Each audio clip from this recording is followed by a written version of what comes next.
Kumana na wongerereku wa ciĩko cia kũruithia ciana cia tũirĩtu kaunti-inĩ ya Migori, atongoria a ngwatanĩro ya atumia gĩkundi-inĩ kĩa Faraja Women Initiative nĩ morĩtie thirikari kũmateithĩrĩria kũhũrana na ciĩko cia kũnyamaria ciana cia airĩtu ta kũmaruithia kĩa hinya ona kana kũmahikithia tene. Tunatumia pesa mingi kwa ajili ya kusimamisha ukeketaji wa watoto wasichana upande wa Kuria.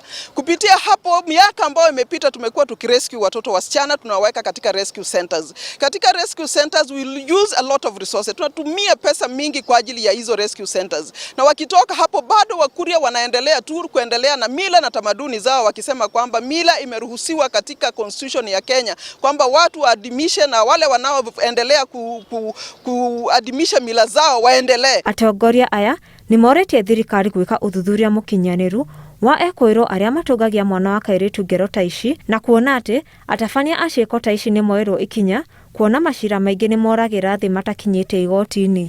Within the community to at least to curb these cases within the community, and we don't work alone, we work with the administration and the police and many stakeholders are inside there. So we just don't work alone as a community health workers. At the CAB we engage community at all, majorly with spot check where there is an incident. For example, if there is a GBV case in that community, we go there as community, we put a dialogue there, we share with the community, and they give us a way forward on how to curb the incident. Afitha munene rũhonge-inĩ rwa kũramata ihoto cia andũ oigĩte thirikari ya kaunti ya Migori nĩ ĩkũrutithania wĩra na thirikari ya bũrũri kũingĩrĩra mĩhang'o-inĩ ĩyo. I wish to state that our systems have been put in place, and even in the hostels, in case anybody has suffered that or is undergoing that, please we request you to move to the rescue centers so that we can be able to know how to deal with you. Ngĩribotera Inooro TV,